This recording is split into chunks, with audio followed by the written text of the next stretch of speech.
झारखंड की लड़की मुंबई तक पहुंचती है, लेकिन उसके बीच में बहुत सारी उठापटक होती है। वो कथक सीखती है, वो नुक्कड़ नाटक करती है, वो एनएसएस के लिए दिल्ली की सड़कों पे परेड भी करती है, वो पीएम मोदी की माँ का रोल भी पर्दे पे अदा करती है, जवानी से लेके बुढ़ापे तक का। लेकिन सबसे ज़्यादा हंगामा तब मचता है जब वो जगमोहन की पत्नी बनके पंचायत में आती है। लेकिन वो असल में कौन है, ये थोड़ा आप भी देख के हैरान होंगे, क्योंकि वो आ चुकी है हमारे साथ। उनका नाम है कल्याणी, और जिनका लुक सबसे ज़्यादा हैरान करने वाला है, क्योंकि उन्हें पहचान पाना बहुत मुश्किल है। वो हरी साड़ी और आज की हरी रंग की ड्रेस, दोनों में ज़मीन आसमान का अंतर है। तो आप बताइए, पहली बात तो ना, पंचायत की मज़ा आ रहा है सक्सेस देखने में? सच में मुझे बिलीव नहीं हो रहा है कई बार को, तो ये लगता है क्योंकि मैंने ये सोचा था, चूंकि जब मैंने इस कैरेक्टर के लिए लॉक हुई थी तो सारे ऑलरेडी ऑडिशंस हो चुके थे, तो यही एक दो कैरेक्टर बचे थे। तो मुझे बताया गया कि बहुत ज़्यादा तो नहीं, पर इसका बहुत इम्पैक्टफुल पड़ेगा, ये कैरेक्टर बहुत अच्छा है, आप प्ले करो। तो मैं कहा मेरे लिए तो पंचायत से जुड़ना ही अपने आप में बहुत बड़ी बात है। तो कोई भी किरदार मिलेगा तो मैं तो भाई सिर झुका के करूँगी, पंचायत का कोई भी किरदार। पर जब मैंने प्ले किया तो मुझे लगा था ठीक है यार, इतना स्क्रीन स्पेस नहीं मिला है, ज़्यादा डायलॉग्स नहीं है जगमोहन के वाइफ के, तो पता नहीं लोग इतना रिकॉग्नाइज करेंगे कि नहीं। लेकिन आफ्टर रिलीज मुझे इतने कॉल, इतने मैसेजेस आए हैं, और सबसे ज़्यादा खुशी की बात यह है कि मेरे दूर दूर के रिश्तेदार, जिनसे मेरा कोई दूर दूर का कनेक्शन नहीं था, बातें कर रहे होंगे, वो लोग मुझे मैसेज कर रहे हैं इंस्टाग्राम पे ढूंढ के कि मैंने तुम्हें पंचायत में देखा। वो ज़्यादा खुशी दे रही है।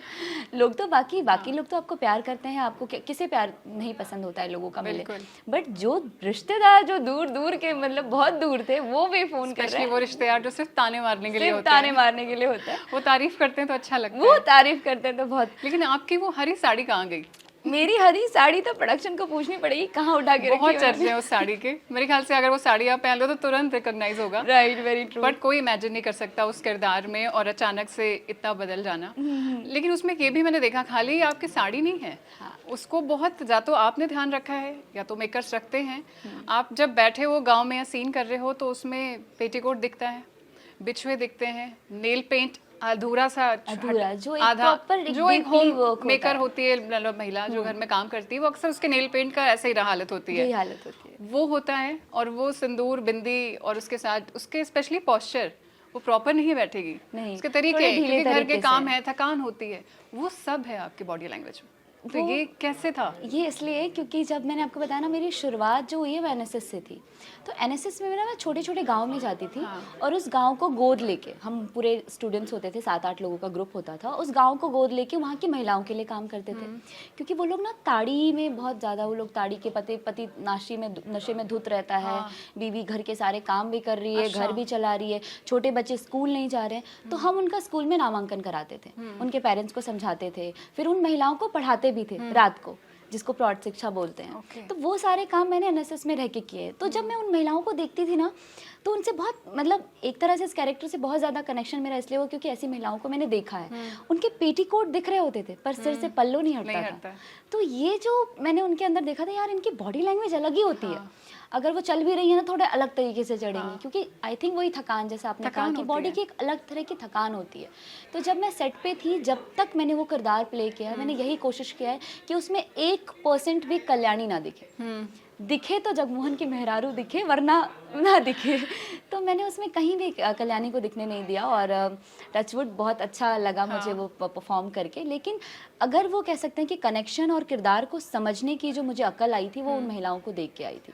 अच्छा। क्योंकि मैं जब कहते हैं ना कि आप जिस चीज़ों को देखते हो आप जल्दी ऑब्जर्व कर सकते हो, तो वो चीज़ मेरे साथ हुई थी एनएसएस के दौरान, और मैंने वो देखा, सीखा, और ये जाके मुझे आज काम आया।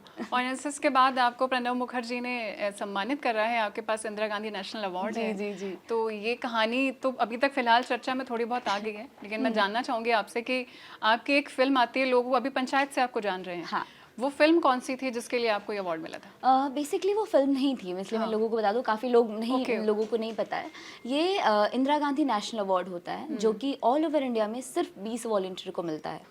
और उस वक्त प्रणब मुखर्जी राष्ट्रपति थे, तो मेरे झारखंड में किसी भी लड़की को नहीं मिला था 16 साल के इतिहास में। तो मुझे लोगों ने ये कहा कि अगर तुम अप्लाई करोगी तुम्हें भी नहीं मिलेगा यार, किसी को नहीं मिलता, इतने लोग अप्लाई करते हैं, तुमको कहाँ से मिल जाएगा। मैंने कहा कहाँ से मिल जाएगा, मैंने इतना काम किया है, मैंने प्लांटेशंस कैंप बहुत सारे ऑर्गेनाइज किए, मैंने ब्लड डोनेशन अच्छा, तो उन काम के लिए आपको हाँ, अवार्ड मिला? बहुत सारी चीज़ें मैंने इंडिया को रिप्रेजेंट किया था साउथ कोरिया में एज अ डांसर। तो वहाँ पे इंडियन गवर्नमेंट ने मुझे भेजा था, फिर जैसे आपने बताया राजपथ पे परेड वगैरह, तो ऑल ओवर एक्टिविटीज़ में सोशल सर्विस भी करती रहती थी, सब चीज़ें करती रहती थी स्टूडेंट लाइफ में। ओके। तो वो सब चीज़ें कहीं ना कहीं काउंटेबल होती हैं और वो काउंट होती रहती हैं। एंड देन उसके बाद जब 2016 में मैंने नेशनल अवार्ड के लिए अप्लाई किया, तो मुझे सबने पहले कहा नहीं होगा तेरा, पागल है क्या, 16 साल में किसी को नहीं मिला, तुझे कहाँ से मिल जाएगा। मैंने कहा ऐसा है क्या, मैंने मेहनत किया, वो कहाँ जाएगा। तो और उसके लिए बहुत, सच में बहुत ज़्यादा मैंने एनएसएस के लिए मेहनत किया। मैंने 2 बार जब ब्लड डोनेशन किया था, मेरे ऑलरेडी में ब्लड कम रहता है मेरे बॉडी में, मेरे को चक्कर आए थे 2-3 आपका डोनेशन ब्लड ले लिया था उन लोगों ने?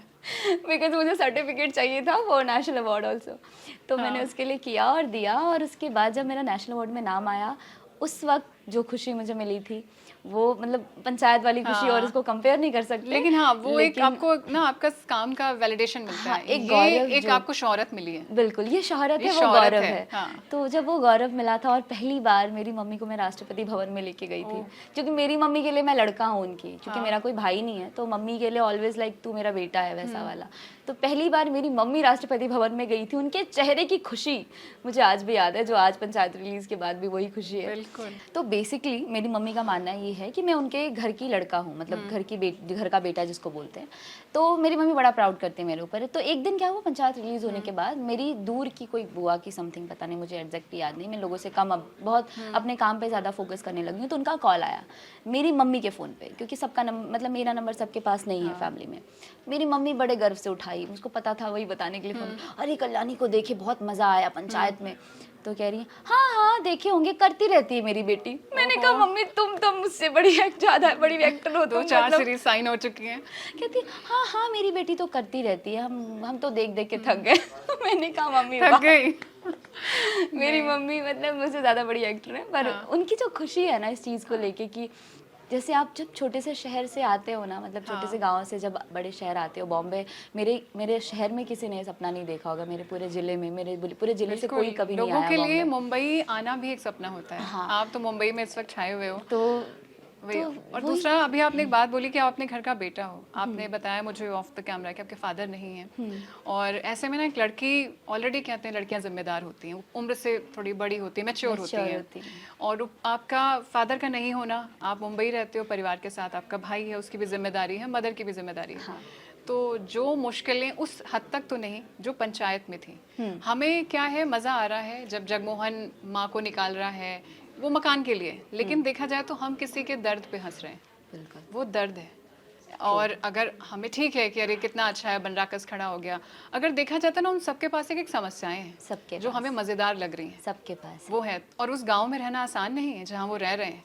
वो जो घर दिखाया गया है वो घर नहीं, एक कमरा है एक्चुअली जहाँ जगमोहन रह रहा है, और जहाँ उसकी पत्नी अपने बेटे के साथ और अपनी दादी के साथ रह रही है। आजकल लोग घर अलग अलग कर लेते हैं क्योंकि उनको प्राइवेसी चाहिए होती है। तो एक वो जिंदगी है जो आप लोगों ने शूट करके हमें दिखाई, लेकिन रियल जिंदगी में भी ऐसे बहुत से दर्द होते हैं। और मैं मान के चल सकती हूँ, आपके झारखंड से आप मुंबई आते हो और अकेले हो, फैमिली संभाल रहे हो, ऐसा मुंबई आने पे या झारखंड से निकलने में ऐसा कौन सा दर्द था जो आप शेयर कर सको, या क्योंकि ये चीज़ें ना इंस्पायर करती हैं लोगों को, इसलिए जानना है मुझे। जब मैं बॉम्बे आई थी तो कहते हैं ना कि आप जब छोटे शहर से आते हो बेसिकली, तो लोगों का ये मानना होता है क्या ही कर लेगी बॉम्बे जाके।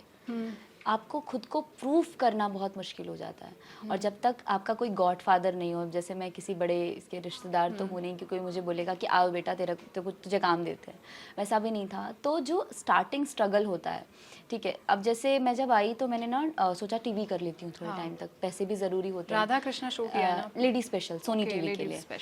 तो मैंने कहा कि मैं टीवी कर लेती हूँ थोड़े टाइम। तो जब मैंने टीवी ज्वाइन किया तो मुझे 1-2 कास्टिंग डायरेक्टर ने ये बोला कि तुमने टीवी कर लिया है, अब तुमको मूवी और सीरीज़ नहीं मिलेगी।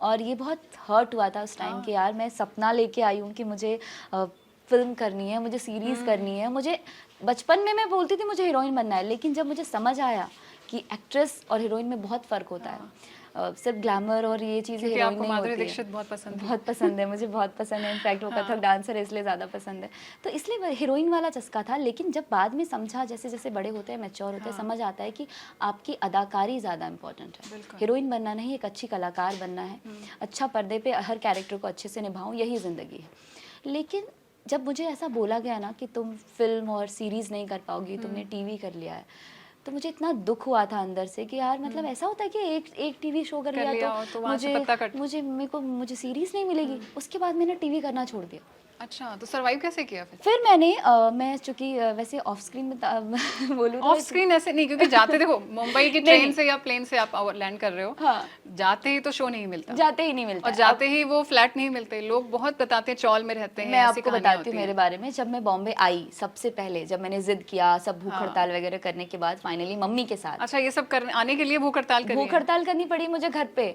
मेरा कैसा था, कितने दिन अनशन चला ये? 3 दिन तक चला। घर में नहीं खाती थी, बाहर खाती थी। मम्मी को नहीं पता है। काफी अच्छी ट्रिक है लोगों के लिए। हाँ, फिर तो ऐसा था कि मुझे पता था मैं भूखी नहीं रह सकती। मेरे साथ ये मैं फास्टिंग ज्यादा नहीं खा लिया और घर में भूख हड़ताल पे है। घर पे बोल देती थी नहीं खाऊंगी, रात को खाना दे रही मम्मी नहीं खाऊंगी। तो मम्मी बोली तुमको चाहिए क्या? मैंने कहा बोल रही हूँ मुंबई जाना है, क्योंकि उसके पहले मैंने एयर होस्टेस ज्वाइन मतलब सोचा था ज्वाइन करूंगी, मुंबई बेस लूंगी, ऑडिशन दूंगी, क्योंकि मेरा एमए कंप्लीट होने वाला था 19 में। और एमए के बाद मुझे कुछ नहीं दिख रहा था। मैं जहाँ किस सब्जेक्ट से किया आपने? इकोनॉमिक्स।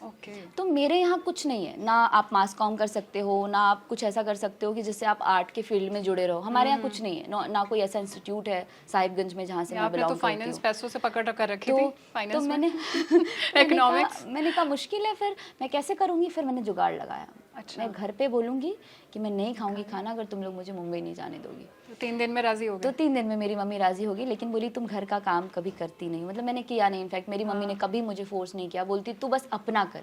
अच्छा। तो उन्होंने मुझे कभी फोर्स नहीं किया। कहते ना वो बेटा वाला ट्रीटमेंट, कैसे रहोगे जाके मुंबई में? तुम कैसे रहोगी बॉम्बे में? मैंने कहा रह लूंगी। इतने दिन मैं कोलकाता में रही, 3 महीने एयर होस्टेस जब ट्रेनिंग इंस्टीट्यूट में थी फ्रैंकफिन में, तब मैंने रह लिया। अभी मैं क्यों नहीं रहूंगी?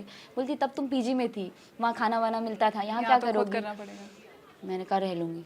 तो एक दिन मेरी मम्मी रात को कहती है, सो रहे थे हम लोग साथ में, मैं मम्मी के साथ, आज भी मम्मी के साथ, मुझे मम्मी के बिना नींद नहीं आती। अच्छा। मेरी मम्मी कहती है चलो हम भी चलते हैं तुम्हारे साथ। मैं उठ के बैठ गई, तुम चलोगे मेरे साथ? बोल रही हाँ मैं तुम्हारे साथ चल रही हूँ ना। उसके बाद तो फिर जब माँ का साथ आपके साथ हो, तो क्योंकि आपकी भी चिंता वही होती है ना, झारखंड में वो अकेले रह रही हैं, तो फिर आप दुनिया जीत सकते हो। मेरी मम्मी मेरी लाइफ की लाइफलाइन है। मतलब मेरी मम्मी मेरे साथ आ गई बॉम्बे 2019 में 15 मई को मैं बॉम्बे आई, और उस दिन बारिश ने मेरा स्वागत किया। बहुत बारिश हो रही थी उस दिन बॉम्बे में। उस बारिश को झेलते हुए हम मामा के घर पहुंचे। मेरे मामा रहते थे मलाड में, लेकिन दूर के थे।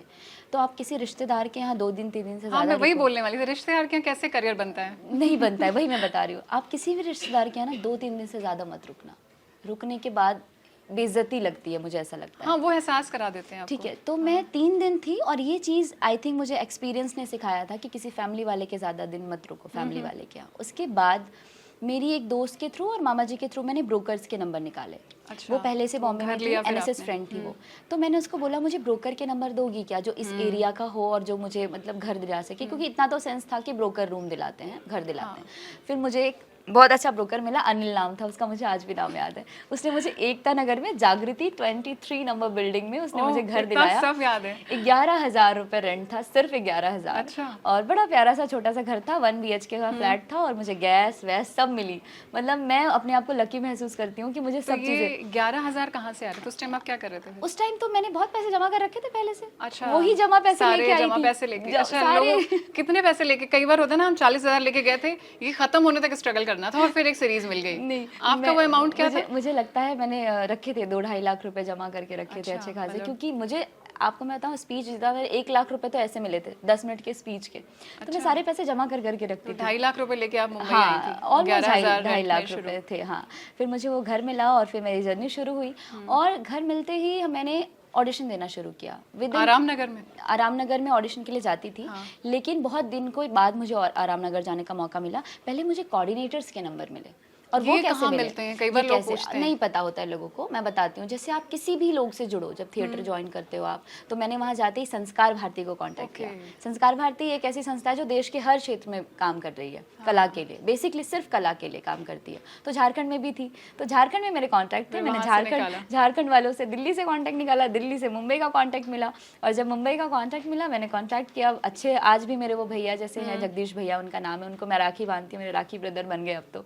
वो मेरे घर पे आए, जहाँ मैंने रूम लिया, हमने साथ में बातचीत की। उन्होंने बोला क्या करना है आपको बॉम्बे आए? मैंने कहा बॉम्बे करने क्या आते हैं लोग, एक्टिंग मुझे करना है नहीं। बोले बहुत सारे फील्ड में लोग काम करने आते हैं। देन उसके बाद उन्होंने मुझे संस्कार भारती से जोड़ दिया।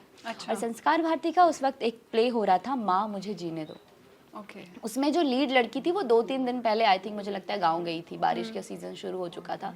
तो मैंने कहा कि मेरे को मिल जाएगा लीड वाला। तो वो जो खुशी होती है ना कि आते हैं लीड, अरे वाह कैसे मिलेगा, पैसे भी अच्छे मिलेंगे। पैसे भी अच्छे मिलेंगे। दिमाग तो पहले यही चलता तो है। बोले कि आपको लीड मिल जाएगा उसमें। मैंने कहा मिल जाएगा? बोले हाँ, जाके ऑडिशन एक बार डायरेक्टर से मिल लो। विवेक पांडे उसके डायरेक्टर थे। मैं गई, जिस दिन गई उन्होंने देखा और मतलब कोई कॉन्वर्सेशन नहीं, बोलते तुम्हारा ही तो इंतजार कर रहे थे, वो अच्छा, खुद वो भी कैरेक्टर एक्टर से मैच हो रहा होगा। तुम्हारा ही तो इंतजार कर रहे थे, तुम अभी आई। मैंने कहा मैं तो पहली बार आई थी, थोड़ी सी ऐसे सकपकागे से गई। मेरे अरे पागल मजाक कर रहा हूँ, ये कैरेक्टर है आ जाओ। तो जगदीश भैया ने उनको पहले ही कॉल कर दिया था। तो लकीली मुझे वो जाते ही प्ले मिला। सोचिए मुंबई जाते ही 5वें दिन मुझे एक प्ले मिला। पैसे कितने मिले थे? पैसे उसमें जैसे रिहर्सल्स के मिलते थे, ठीक है, 500 रुपीज ट्रैवलिंग मिलता था सिर्फ। और उसके बाद जब प्ले होता था तो एक प्ले का 1000 रुपए। पैसे टाइम पे मिलते थे? टाइम पे तो नहीं मिलते थे, थोड़ा लेट मिलता क्योंकि था। ये तो टीवी इंडस्ट्री के लोग भी कहते हैं, कितनी सारे लीगल लोगों ने एक्शन लिए हैं डायरेक्टर तब वालों, जाके मेकर्स पे। थोड़ा सा इजी हुआ है, वरना टीवी में तो 90 डेज। हाँ। पर टचवुड मैं ऑप्टिमिस्टिक के साथ मैंने काम किया, lady special. Optimistic very good production. वो नहीं, कई प्रोडक्शन बहुत अच्छे हैं। कई प्रोडक्शन वो बहुत time to अच्छे हैं। time कर रहे हैं। स्वास्तिक है और ऑप्टिमिस्टिक है। मतलब मैंने ज्यादा टीवी नहीं किया इसलिए सारे प्रोडक्शन का पता नहीं। मैंने आपको राधा कृष्णा शो में वो आप राधा की सहेली बने थे। हाँ, तो मैंने वहाँ उसमें note भी किया था। स्वास्तिक के साथ काम किया, इसलिए मैंने कहा स्वास्तिक बहुत अच्छा प्रोडक्शन हाउस है, Okay. ऑप्टिमिस्टिक बहुत अच्छा है। अगर लोग जेन्युइन तरीके से कोशिश करें ना तो काम मिलता है। पर फिर आप ये मत देखो कि मुझे सिर्फ पहले लीड ही करना है, आपको कोई तुरंत उठा के लीड लोग नहीं इमेज देगा। कॉन्शियस होकर भी तो रोल चूज करते हैं ना। जैसे आप वाला जो रोल है, हाँ। ये करने के लिए फिर क्या हो जाएगा, अब गांव की लड़की का ही रोल मिलेगा ना। अब हाँ, हम रियल लाइफ में तो मॉडर्न है, ये भी सोच तो लेते वही है। जैसे भूमि पेडनेकर के लिए बोला जाता है कि इनको अपने वो मॉडर्न ग्लैमरस कपड़े पहनने के लिए मौका इंस्टाग्राम पे मिलता है। हाँ। अदरवाइज तो इनके रोल ऐसे हैं कि वो इंडियन वाले, कभी Indian हैवी वाले, बॉडी, हाँ। जबकि वो बहुत वेरिएशन है। बहुत बहुत बहुत। लेकिन ये ना टैग मार्केटिंग जिसको बोलते हैं टैग ना, मार्केटिंग जो है, ये बहुत आई थिंक मुझे लगता है बहुत बुरी चीज़ है। अगर किसी ने माँ प्ले किया है तो वो कुछ और भी हो सकती है। एक मुंबई में ना जब लोग आते हैं तो एक बात आती है, नॉर्मली बहुत ही हैवी और बहुत मुझे लगता है सीरियस टॉपिक है कास्टिंग काउच। हाँ, जरूरी नहीं सब फेस करें, लेकिन एक होता है ना, आपको कभी काम दिया, काम कराया, पैसे नहीं दिए, मुझे लगता है वो भी उन्हीं का हिस्सा होते हैं कि आपका यूज तो कर ही लिया उन्होंने। यूज तो कर ही लिया, ऐसा कोई चाहे फेस किया? physically क्योंकि किया, सब चाहे- मेहर, आप मुंबई आए और सब मेहर, इतनी भी ऊपर वाले की मेहर नहीं हो जाती आपके हाथ हाँ, पर। हाँ, हाँ। तो ऐसा कोई है? मुझे ना 1-2 बार अननोन नंबर्स से मैं डायरेक्टली नंबर्स, तो फिर मैं ऐसे एक अच्छा सा इंस्टाग्राम और व्हाट्सएप में इमोजी बनाया, हाथ जोड़ के भेज दो और सॉरी लिख दो। तो अच्छा। मेरे साथ 1-2 बार ऐसा हुआ है कि मुझे ऐसे अननोन नंबर से मैसेज आए। ओके। और पता नहीं, हो सकता हम इतने सारे कास्टिंग वालों को प्रोफाइल भेजते रहते हैं, किसी से किसी ने नंबर ले लिया हो क्या या लिखा कोई मैसेज में उन्होंने? मैसेज में लिखा था कि हम एक प्रोजेक्ट करने वाले हैं, ब्ला ब्ला ब्ला समथिंग, एंड आप हमारे साथ काम करोगे। मैं तो खुशी खुशी रिप्लाई दिया, हाँ बिल्कुल करूंगी। लेकिन उसके बाद का जो उनका क्वेश्चन था, बिकॉज प्रोड्यूसर वांट्स टू कॉम्प्रो और समथिंग, नाम compromise करना होगा। उन्होंने नहीं बताया। मैंने कहा अच्छा सॉरी, मैं ऐसी लड़की नहीं, माफ़ करिएगा। तो एक आता है बड़ा अच्छा सा इमोजी जो मैंने बताया, वो भेज देती थी और सॉरी लिख देती थी। पर एक और अच्छी चीज़ ये है कि इंडस्ट्री में मुझे बॉम्बे बहुत सेफ इसलिए लगता है, कोई आपके साथ ज़बरदस्ती नहीं करता। अच्छा, वो ओपनली पूछते हैं आप हाँ, रेडी हैं तो ठीक है, अब अदरवाइज उसने डीपी भी नहीं लगा रखी थी। मैंने कहा क्यों अच्छा, अदरवाइज वो आपको जबरदस्ती नहीं करते। हाँ, मैंने सोचा मैं इन विवादों में क्यों पढ़ूं, मतलब अभी मैं स्ट्रगल कर रही हूँ, फिर मैं इसके ऊपर केस करने जाऊँ, किसने इस तरह से सवाल क्यों पूछ लिया मुझसे, किस हक से इसने मुझसे ये सवाल किया। तो मैं उस वाले जॉनर में थी क्योंकि वो एनर्जी डाइवर्ट हो जाएगी हाँ, वहाँ चली आज अगर मुझे कोई आज बोल के दिखाए, ये मैसेज व्हाट्सएप पे करके दिखाए, फिर मैं उसको बताऊंगी, मुंह तोड़ दूंगी मैं उसका। लेकिन उस वक्त ऐसा था यार, मैं जो करने आई हूँ अभी उसमें ज़्यादा फोकस करती हूँ। ये लोग ऐसे हैं कुछ, क्योंकि इंडस्ट्री के बारे में थोड़ा बहुत पहले भी पता था कि ऐसे लोग हैं। पेरेंट्स डरते हैं किसी के एक्टर और मुंबई जाने से आज भी। तो ऐसे लोग भी हैं। पर मैंने कहा ना, लड़कियों को ये समझना बहुत ज़रूरी है। मुझे भी लगता है कि हमें ये पता होता है हमें कहाँ जाना है, हाँ। लेकिन ये पता होना भी बहुत ज़रूरी है कि कहाँ नहीं जाना है। हाँ बिल्कुल। जैसे अगर मुझे पता है कि मुझे आपसे मिलना है तो ये बहुत अच्छी बात है, लेकिन किनसे नहीं मिलना है ये पता होना भी ज़रूरी है। और ये समझ आपको समझते समझते आ जाती है, तो मुझे लगता है। आपके मैंने जो सोशल मीडिया देखा उसमें एक तो आपने बहुत अच्छी लाइन शेयर करी है, जब एक एक्टर उम्दा अदाकारी करता है तो लोग उसकी असलियत भूल के उसके किरदार को याद रखते हैं जी। तो बहुत अच्छी लाइन है, शायद किसी रेखा जी ने लिखी है, मैंने वो भी मेंशन, हाँ अच्छा। तो आपने उसमें मेंशन कर रखा है नीचे। हाँ। तो ये आपके ऊपर तो पूरी तरह से सूट करती है, लेकिन उस पर खंगालो ना जब आपका इंस्टाग्राम, तो नीचे आपकी फोटोज एक टाइगर श्रॉफ के साथ मिलती है। अच्छा, वो उसका मुझे उसकी कहानी जाननी है, क्योंकि वो बड़ा फैन मोमेंट है जिस तरह आप खड़ी हैं। मैं बताती हूँ। मैं आई थी बॉम्बे नई 2019 की बात है, तभी मेरा वो स्ट्रगल पीरियड चल रहा था, ऑडिशन दे रही थी। तो मेरा एक फ्रेंड है Rakesh, is a very good trainer, और वो मार्शल आर्ट ट्रेनिंग करता है, दिशा पतानी, टाइगर श्रॉफ और बहुत सारे लोगों को ट्रेन करता है। वो मेरा बहुत पहले से फ्रेंड था। सोशल मीडिया के थ्रू और एनएसएस के थ्रू। तो मैंने ना उनको बोला कि यार तुम क्या शूटिंग चल रही है तुम्हारी टाइगर के साथ, क्योंकि ना अब नहीं वो क्रेज रहा। पहले तो टाइगर श्रॉफ उसका वो स्टूडेंट ऑफ द ईयर देखा चल रहा था उस वक्त 2। तो मैंने कहा कौन सी मूवी की शूटिंग चल रही है? कहा कि स्टूडेंट ऑफ द ईयर 2 चल रहा है, मैं जाता रहता हूँ बीच बीच में। वो लोग सीन के बाद भी फिर रिहर्सल करते हैं, बॉडी बिल्डिंग और ये सब, थोड़ी बॉडी अच्छी दिखने के लिए। तो मैंने कहा मुझे मिलवाओगे? तो कहता है हाँ क्यों नहीं मिलवाऊंगा, तुम आ जाओ। मैंने कहा कहाँ आना है? तो शायद गोरेगांव में शूट चल रहा था किसी फिल्मिस्तान स्टूडियो में, मे बी, मुझे एग्जैक्टली नेम नहीं याद है। मैं गई और मैं तभी मतलब मुझे बड़ा कॉन्शियस लगता है किसी को बोलूँ कि मैं फोटो खींचूं क्या आपके साथ। पर उनका बहुत स्वीट जेस्चर मुझे ये लगा। राकेश मुझे लेके गया उनके वैनिटी में, वो बैठ के कुछ खा रहे थे समथिंग। तो उन्होंने पूछा खाओगे आप? मैंने कहा नहीं मैं नहीं खाऊंगी। फिर थोड़ी देर बैठे, हाँ बात किया, क्या करते हो, कहाँ से आए हो, मैंने बताया अपने बारे में। फिर वो नेशनल अवार्ड वाली बात भी राकेश ने पहले बता दी थी। तो बोले आपको किस चीज़ में मिला है? मैंने कहा मुझे एनएसएस में टाइगर मिला है। बहुत कम बात करते हैं, बहुत कम, बहुत स्वीट है। फिर मैं उठ के जाने लगी जब थैंक यू, तो बोल रहे हैं आपको फोटो भी लेना है? खुद ही पूछा उन्होंने। अच्छा। और ये मुझे बहुत स्वीट लगा। और फिर मैंने उनके साथ एक फ़ोटो निकाली जो मैंने अपने इंस्टाग्राम, मतलब पहला आर्टिस्ट, पहला एक्टर जिसको मैं, इसलिए मैंने वो फ़ोटो आज भी रखी है, वरना फिर उसके बाद तो बहुत मिली, चूँकि मैं अभी CBFC में भी बहुत लोगों से मिलती रहती हूँ। पर वो फ़ोटो मैंने अभी तक रखी है कि पहला एक्टर बॉम्बे आने के बाद। वो फ़ोटो बहुत अच्छी है, बड़ी क्यूट सी है, स्वीट सी लगती हूँ मैं। तो और दूसरी मैंने जो आपकी पंचायत में देखी ना, क्योंकि जब आपकी जो आजकल बात उसी की हो रही है, आपकी ट्यूनिंग जगमोहन की तो खैर आप वाइफ बनी है, वो अच्छी है। जगमोहन की अम्मा जो मेन मशहूर हो रही है अम्मा जी, उनके साथ बहुत अच्छी ट्यूनिंग है, बहुत अच्छी। वो रियल लाइफ में क्या है उनका हाल? मतलब आप लोग क्या बातें करते थे? वो जो स्टोन में बोलती हैं शायद उनको सुनाई कम देता है उनका, क्योंकि वो एज के साथ ये चीजें आ जाती हैं। हाँ, एज के हिसाब से भी। जब हम सेट पे होते थे सर बोलते थे कट, हाँ। उनको नहीं सुना याद देता था क्योंकि उनको कानों से प्रॉब्लम है। वो बेचारी कंटिन्यू बोलती, फिर हम बोलते थे अम्मा कट हो गया, कट हो गया। फिर वो एक्सप्रेशन से और आवाज से समझती थी अच्छा कट हो गया, अच्छा कट हो गया, ठीक है। लेकिन इस एज में उनका काम करना आसान था? आसान तो नहीं था, बहुत डिफिकल्ट था। पर वो कहते हैं ना जज्बा उनके अंदर जो है, इतनी दिलदार, इतनी खुशमिजाज हैं वो, और आपको सेट पे पता ही नहीं चलने देगी वो बीमार है, उनकी तबीयत ठीक नहीं है। अरे हम ठीक हैं, क्योंकि उन्हें देख के लगा कि शायद वो उतनी हेल्थी नहीं है, मतलब फिट है। उनकी मतलब बेसिकली आप सोचो उनकी पूरे दांत चले गए हैं, तो वो बोलने में उनको प्रॉब्लम होती है। कास्टिंग में अम्मा जी की जब कास्टिंग चल रही थी, पूरा प्रोडक्शन परेशान था, उनको वो कैरेक्टर मिल ही नहीं पा रहा था जो उनको चाहिए, क्योंकि कोई भी प्रोफेशनल एक्टर वो प्ले नहीं कर पा रहा था। क्योंकि उनको चाहिए था कि अगर वो चाय भी पिए तो उनके हाथ हिले, वो हुक्का पी रही है तो आपने देखा होगा उनके हाथ हिलते हैं, प्रॉपर हिलते हैं, तो वो रियल लाइफ में भी हिलते हैं। अच्छा। उन्होंने एक्टिंग कहीं आवाज कांपती हुई है। हाँ, उन्होंने एक्टिंग कहीं करी ही नहीं है। वो जैसी रियल लाइफ में बोलती हैं वैसे उन्होंने बस डायलॉग्स डिलीवर किए हैं जो उनको मिले हैं। पर वो ऑन स्क्रीन जितनी अच्छी हैं उनसे भी कहीं ज़्यादा ऑफ स्क्रीन अच्छी हैं। आभा जी की एक खासियत मुझे बहुत अच्छी लगती है, वो सामने वाले को बहुत स्पेशल फील कराती हैं। मैं चूँकि मेरे साथ किसी की उतनी ज़्यादा मतलब बॉन्डिंग पहले से नहीं थी। जैसे विशाल जो जगमोहन प्ले कर रहे हैं, उनकी तो बहुत लोगों के साथ पहले से दोस्ती थी, जैसे अशोक पाठक हो गए, दुर्गेश हो गया, इनको वो जानते थे। पर मैं बहुत नई थी सबके लिए, तो मेरे पास एक ही साधन था एंटरटेनमेंट का, अम्मा जी से बात, और वो भी जिनको आप बोल के तेज आवाज में बात। हाँ, तो आसान था वो बात करना। हाँ, हमारा फर्स्ट डे ही हो गया था, मतलब कि हमारा कनेक्शन जुड़ गया था, ठीक है। तो फर्स्ट डे ही तो हम जब रूम पे पैकअप के बाद जाते थे, उनके कमरे में मैं जाती थी, वो खाना वाना मंगाती थी, वहीं पे हम दोनों बैठ के खाते थे। फिर अम्मा से कहानी सुनती थी मैं। अच्छा। उनकी कहानी, अगर आप उनके साथ आधे घंटे बैठ गए, पता नहीं वो दिल्ली अगर उनके इनकेस कभी उनका आना हुआ, आप कभी उनसे कॉन्वर्सेशन करो, उनकी कहानी बहुत बहुत बहुत हंसी देगी आपको, बहुत हंसाएगी। उनके साथ एक किस्सा बहुत स्वीट सा हुआ था, मुझे उनकी कहानियाँ पसंद आती थी बेसिकली, और वो बहुत इंटरेस्टिंग लगता था। वो बहुत हेल्दी थी, बताती हैं कि जब तुम्हारे एज में थी तो मैं बहुत हेल्दी थी। तो एक शूटिंग चल रहा था, शूटिंग का उनको बहुत टाइम से शौक था, तो एक जीने पे चढ़ना था, जीना मतलब ऊंचे में एक दीवार होती है, उस पे चढ़ना था, ठीक है। तो कुछ नहीं थी, सीढ़ी वीढ़ी नहीं थी। उन्होंने कहा भैया सीढ़ी मंगवाओ, वो जिस स्टाइल में बोलती है सीढ़ी तो मंगवाओ, तो बोल रहे हैं सीढ़ी तो नहीं है, आपको पत्थर से चढ़ना पड़ेगा। पत्थर निकले थे 2-3, बोलती है कल्याणी हम 2 पत्थर चढ़े, फिर हम अटक गए। बोलती मैं अटक गई बीच में, फिर हम अटक गए, हमें समझ ही नहीं आया हम क्या करें, हम चिल्लाने लगे। तो फिर 2-3 लोग आए, हमको पकड़ के ऊपर चढ़ा दिया। मैंने कहा तो अच्छी बात है, आप ऊपर चढ़ गए। बोले कि जीने पे बस बैठना था, यही शूटिंग थी मेरी।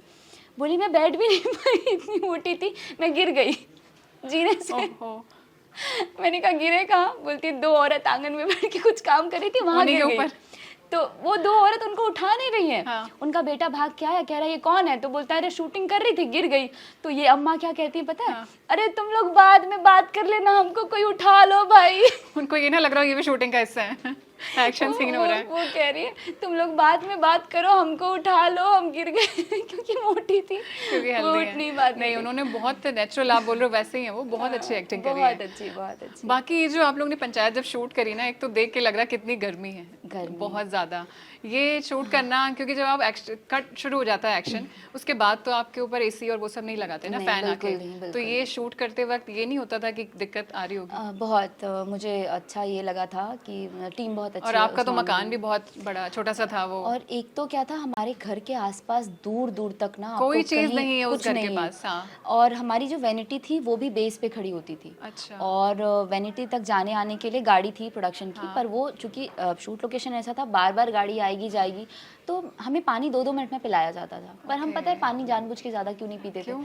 साड़ी पहनी है एक तो, बार बार वॉशरूम जाऊंगी, यहाँ सीन लगा हुआ है, कितना बुरा लगेगा, मतलब लोग मेरे लिए वेट करें। Obvious सी बात और जब आप इतने बड़े टीम के साथ काम करो, आप नहीं चाहते हो कि एक भी माइनस पॉइंट आए, यार ये वो आर्टिस्ट तो दिन भर वैनिटी में बैठी रहती थी। हाँ, ठीक है, आप अपने कंफर्ट के लिए किसी का काम मत खराब करो। आपको उन्होंने हायर किया है आपको काम करने के लिए, तो आप अपने काम को ईमानदारी से करो। और ये चीज़ मुझे बड़ी अच्छी लगती है, बहुत बड़े बड़े एक्टर हैं जो एक बार सेट पे आ जाते हैं तो वापस वैनिटी में नहीं जाते, हाँ, क्योंकि वो अपने काम से प्यार करते कई बार हैं। लोग ना बैठ के एक्टर्स देखते हैं बाकी हाँ, क्या हो रहा बाकी है, क्या चल डायरेक्शन रहा क्या है। हो रहा है, क्या क्या हो रहा है। तो मैं भी ऐसे, मैंने सोचा है मैं अपनी लाइफ टाइम ऐसे ही रहूंगी कि एक बार सेट पे आ गई तो जाऊंगी नहीं। तो मैं मतलब नॉर्मली जितना पानी हो सकता था, क्योंकि बहुत गर्मी थी बहुत ज़्यादा, और खाली पैर ही घूमती थी ताकि कैरेक्टर में भी रहूं, थोड़ा ऐसा वो जो माहौल है वो अंदर आ जाए मेरे, कि उसके बाद फिर गर्मी नहीं लगे। क्योंकि वो थपेड़े पड़ के जो स्किन का टेक्सचर होता है वो आपके मेकअप से नहीं मिल सकता। मेकअप से नहीं मिल सकता। तो हम लोग वहाँ, मैं और विशाल भी डिहाइड्रेट ऐसे, बॉडी, सूखे होंठ। विशाल भी ऐसे ही था। तो नहीं, विशाल तो जगमोहन के रोल में लग रहा है कि सच में ही इंसान। अच्छा, मुझे एक और भी चीज़ थी जो विनोद जी ने प्ले करा है रोल, अशोक पाठक ने, उन्होंने बताया कि उन्होंने जब बोला ना भैया वो चुनौती हराई गई है, तो वो पूछता है कि प्लास्टिक की थी, तो पिछले वाले सीजन में भी चुनौती की बात हुई है। तो अब लोग उनको मैसेज करते हैं कि हमने आपके लिए सोने की चुनौती बनवाई है, आप चिंता मत करो। लोगों ने एक्चुअली गरीब मान लिया उनको, तो आप लोगों को भी ऐसे मैसेज आते हैं बहुत गरीब है। कि नहीं आपको अम्मा को रहने दो, मकान हम दिलाएंगे। वो जब वो कहते हैं ना, वो इतने स्वीटली कहते हैं हम असली गरीब हैं, वो हेलो वाला है। हाँ। हम तुमसे ज्यादा गरीब हैं माधव, तो वो बड़ा इंटरेस्टिंग लगता तो है। आपको मकान के ऑफर नहीं आए अभी तक कि हम मकान बनवा के अरे देंगे? बहुत लोग इंस्टाग्राम पे मैसेज करते हैं, अम्मा को मकान मिला कि नहीं मिला। मैंने कहा हमने त्याग दिया मकान, हमें अम्मा चाहिए बस। नहीं, वो सीन बहुत अच्छा है जो प्रहलाद चाचा और अम्मा के बीच का है, वो रियल लाइफ का बहुत अच्छा वो करता है फिर। लेकिन अब हो गई पंचायत, पंचायत के बाद क्या? पंचायत के बाद ये है कि एक फिल्म हमारी बहुत जल्दी थिएटर में रिलीज होने वाली है। अच्छा। उसमें मैंने मुमताज का कैरेक्टर प्ले किया है। कौन सा, किसके साथ, क्या? ये प्रतीक गांधी जी इसमें मेन किरदार निभा रहे हैं, महात्मा ज्योतिबा फूले का। और उसकी उनकी वाइफ सावित्री बाई फूले जो थी, उनका किरदार पत्रलेखा जी ने निभाया है, राजकुमार राव की वाइफ। आप उसमें क्या कर रहे हो? मैंने मुमताज का कैरेक्टर मुमताज प्ले का किया है। role। हाँ, तो ये एक फीचर फिल्म है, तो ये मेरे ख्याल से थिएटर में रिलीज होगी। नाम अभी तक रिवील इसलिए नहीं कर सकती, कैरेक्टर्स के नाम मैंने बता दिए, चूंकि ये बायोपिक है तो नाम मेरे ख्याल से वो लोग चेंज भी कर सकते हैं जब तक रिलीज नहीं होता। और एक फिल्म मेरी आने वाली है जो मैंने एज लीड प्ले किया है, TTF, तो वो भी मेरे ख्याल से जल्दी रिलीज हो जाए। उसके एक आजकल ये भी बहुत सवाल है कि जूनियर आर्टिस्ट के साथ बिहेव अलग तरह का होता है, उनको खाना अलग तरह का मिलता है। एक ये ड्रामा चल रहा है कि जो A-लिस्टर स्टार हैं वो 5-5 वैन लेके आते हैं। आप तो बहुत सारी आपने नाम ले लिया, अभी तो बड़े बड़े स्टार्स के आ रहे हैं, मतलब ये तो क्या ये सारी चीजें आप लोग बतौर जूनियर जब आपने काम किया तो ये चीजें फेस करी हैं? वैसे तो मतलब जूनियर वाला पार्ट मैंने कभी हमें विनोद जी ने भी बताया कि हाँ A-B-C कैटेगरी होती है, C कैटेगरी में खाना जो होता है वो जूनियर आर्टिस्ट को देते हैं। बेसिकली मतलब मैंने कभी जूनियर प्ले नहीं किया, पर मैंने एक चीज़ देखी है, मतलब मैंने हमेशा अच्छा, मतलब भगवान के आशीर्वाद से अच्छा रोल मिलता रहा, तो मैंने वो देखा कि हमें वैनिटी मिलता था, प्रॉपर ट्रीटमेंट मिलता था। लेकिन जो जूनियर्स होते हैं, जो जूनियर्स इन सेंस जो क्राउड में लोग खड़े होते हैं, उनके लिए अलग से मैंने देखी लाइन लगती है खाने की। हाँ, क्योंकि वो उनकी क्वांटिटी ज़्यादा होती है उन लोगों की। तो वो क्या आर्टिस्ट कम होते हैं, मान लीजिए आर्टिस्ट 10 हैं या 15 हैं, ठीक है, और सारे के सबका एक साथ शेड्यूल नहीं होता है, सबका अलग अलग शेड्यूल होता है। हमारे पंचायत पे भी जैसे हमारा जो सीक्वेंस था उसका अलग शेड्यूल था, बाकी लोगों का अलग अलग शेड्यूल बनाया गया था, ताकि किसी को बिठा के रखना मतलब नहीं है ना, जिसका काम है फिर काम करके छोड़ दो। लेकिन जो जूनियर्स होते हैं वो रोज लगते हैं, और उनको कैसा है कि वो रोज की पेमेंट उनकी बनती है, और रोज लगने ही लगने हैं, क्योंकि कभी भीड़ दिखानी है, कभी कुछ दिखाना है, कभी कुछ दिखाना है। सीरियल में भी बहुत सारे जूनियर्स लगते थे, उनका मैंने देखा एक अलग से कतार होती थी और वो उसमें लेके खाना खाते थे। तो ये तो ट्रुथ है। कुछ कुछ प्रोडक्शन हाउस ऐसे भी हैं जो सबके लिए सेम खाना प्रोवाइड करते हैं। कुछ मैंने देखा है, एक अभी जो मैं मूवी करी थी उनमें मैंने देखा था सेट पे कि एक ही खाना जो उनकी तरफ लगा है वो ही सेम खाना इधर लगा है, बस वो कतारें अलग, मतलब लोग अलग अलग इसलिए रख देते हैं ताकि सब एक जगह जाके ना भिड़ जाए, थाली लेके पहुंच गए सब एक जगह। नहीं, स्मृति ईरानी जी ने भी बताया था एक बार, मतलब इंटरव्यू में बताया था किसी और को, कि उन्होंने जब बालाजी प्रोडक्शन कर रही थी वो अपना मशहूर शो, तब उन्होंने एकता कपूर के सर पे हल्ला मचा दिया था कि नहीं ऐसा होना चाहिए खाना, और वैसा था। उसके बाद चीज सुधरी हुई जो नहीं पता थी उन्हें। और एक चीज, खाने में जो ये सोडा मिक्स करने का, ये पता नहीं लोगों ने कहाँ से सीखा है। ये मुंबई में खास होता है या ये मुंबई में बहुत सारे सेट पे, मैं तो ऑनेस्टली मैं घर से किस खाना चीज में लेके सोडा जाती हूँ। मिलाते हैं? खाने में सोडा मिलाते हैं, चावल में मिलाते हैं। उससे क्या होता है? इससे पहले तो आपका पेट जल्दी भर जाता है, लोग कम खाते हैं। और ये मुझे समझ नहीं आता इसको लोग मिलाते क्यों है तो खाने पता में कैसे सोडा? चलता है? वो आपको बताएंगे तो है नहीं। बताते तो है नहीं, पर कभी कभी कभी आप फूड टेस्ट करोगे ना तो गले में एक अलग सी जलन महसूस होती है, क्योंकि मैं मोस्टली घर का खाती हूँ, बाहर का मैं बहुत अवॉइड करती हूँ। मेरी मम्मी टिफिन देती हैं घर से, और जब मुझे ये बात पता चली कि शूटिंग के खाने में सोडा होता है, ये थोड़ा हमें नया पता चला है। ये सोडा मुझे ये तो बहुत खतरनाक है मुझे अपने ये में। समझ नहीं आया कि सोडा डालते कैसे हैं, मेरे को आज तक नहीं समझ आया। पर ये कोई बताता नहीं है कि खाने में सोडा ये होता है। वैसी खबर जैसा है कि लाल मिर्च में ईंट का पाउडर मिला है। नहीं, ये सब तो पता नहीं। मैं हैरान थी, ईंट का पाउडर कैसे मिला सकते हैं लाल मिर्च, खाने और हम में खा सोडा- रहे हैं। मैं ये समझ नहीं पा रही थी यार, खाने में सोडा कैसे मिलाते होंगे। फिर मुझे किसी ने बताया, ठीक है, कि मिलाते इसलिए हैं ताकि चूंकि जो बहुत लोग ऐसे होते हैं बहुत ज्यादा खाते हैं, अच्छा, उनका पेट बहुत जल्दी भर मेहनती, जाए। जैसे कि बहुत तो ये बॉडी के लिए नुकसान भी तो करता हो। नुकसान तो इससे ये है कि नुकसान ऐसा कुछ सोडा खाने का सोडा होता है, वो खाने वाले सोडे से नुकसान वैसे कुछ होता नहीं। बहुत लोग तो खाना पचाने के लिए भी यूज करते हैं, लेकिन आई थिंक मुझे लगता है पेट जल्दी भर जाता है। लोग अगर इतना खाना चाहे वो बेचारा इतना ही खाएगा, और काफी लोगों को सोडा ये नुकसान कर सकता है कि फैट होता है सोडे। फिर तो आप लोग घर का खाना ले जाते हो? तो मैं तो टिफिन लेके जाती हूँ, आउटडोर रहता है तो खाना पड़ता है, लेकिन बहुत सारे प्रोडक्शन हाउस बिना सोडा वाला खाना देते हैं जो वेल नोन है। जैसे टीवीएफ की बात करूँ तो इनके पास खाना बहुत अच्छा था। इनके प्रोडक्शन हाउस में खिचड़ी विचड़ी सब आपको हर तरह का नाश्ता मिलेगा, सुबह फ्रूट से लेके जो भी एगिटेरियन हो एग खाओ, जो नॉन वेजिटेरियन हो नॉन वेज खाओ वैसा। तो मैं तो वेजिटेरियन हूँ तो वेज ही ऑब्वियसली। तो मेरे ख्याल से ना बहुत सारे प्रोडक्शन हाउस हैं जिसमें सोडा वाला खाना आता है, उनको बंद करना चाहिए, अपने वेंडर से बात करनी चाहिए और आर्टिस्टों की दिक्कत को समझना चाहिए। बिल्कुल उठाएंगे, ये तो हमें नया पता चला खाने में सोडा होता है ये। दूसरा या कह ले सकते हैं, मैं अब आपसे आखिरी सवाल होगा मेरा, एक लड़की जिसने एमए इकोनॉमिक्स में किया हो, उसको फाइनेंस की अच्छी समझ होगी, ये सबको पता है, 2.5 लाख रुपए लेके वो मुंबई आई थी, अब कितना जमा कर लिया है? मतलब सपने अब मतलब रोल रिजेक्ट किए जा सकते हैं कि हाँ बैंक में है, ये वाला जो चूज करना है वही वाला करूंगी, या वो सपनों का महल जो मुंबई में हर कोई बनाने के लिए तैयार होता है कि वो बीच व्यू होना चाहिए, वो सब तैयारी हो गई? नहीं, मैं ऐसा कह सकती हूँ कि नहीं, अभी नहीं। नहीं। क्योंकि मुंबई में ना एक बहुत बड़ी चीज़ ये है कि आप जितना कमाते हो उससे दोगुना आपके खर्चे हैं, खर्च होते हैं। और जो खर्चे हैं वो कम नहीं होते, वो समय के साथ और बढ़ते रहते हैं। कल ये भी है, कल वो भी है, अच्छा वो अरे हाँ वहाँ भी जाना है, उसमें अलग खर्चे हैं। तो जितना आप कमाते हैं उससे दुगना आपका खर्च हो जाता है। मुंबई एक ऐसा शहर है जो खर्चों वाला शहर है, बहुत खर्च करवाता है। और जब आपका खुद का घर नहीं हो, सबसे पहले तो आप रेंट के घर में रह रहे हो तो आपका रेंट ही इतना ज़्यादा होता है। अंधेरी जैसे एरिया में मैं रहती हूँ, घर का रेंट कितना है? पहला 11,000 था, पहले 11, अभी 37 है। और मैं अंधेरी में ही रहना पसंद करती हूँ, क्योंकि अंधेरी एक ऐसी जगह है जहाँ से आप इजीली हर जगह ट्रैवल कर सकते हैं। आप किसी भी जगह पे जा सकते हैं ऑडिशन देने के लिए, क्योंकि आराम नगर वहाँ से 5 मिनट के वॉकिंग डिस्टेंस पे है। तो मैं आज भी ऑडिशन पे बिलीव रखती हूँ, क्योंकि अगर आपको इंडस्ट्री में काम करना है तो आपको ऑडिशन देना ही पड़ेगा, कोई शॉर्टकट नहीं होता, और ये चीज़ हर किसी को समझने की ज़रूरत है। तो मैं ऑडिशन में बिलीव रखती हूँ। मैं इसलिए अंधेरी में रहती हूँ कि मुझे कभी भी कोई भी बुलाएगा यहाँ पे ऑडिशन है, अगर मुझे उस कैरेक्टर की बारीकी समझ में आएगी मैं ऑडिशन के लिए जाऊँगी। और तब अगर 1,000 रुपए मिले थे जो पहला प्ले जो आपने किया था, अब तकरीबन कितने मिलते हैं, आप बता सकती हैं? अरे ये थोड़ा टफ है, पर मतलब अच्छा कितनी है। डिजिट में हम मान लें? मतलब अच्छा, कितने जीरो लगाने चाहिए? एक पर डे का कितना मिल जाता है तब अगर वो 1,000 था?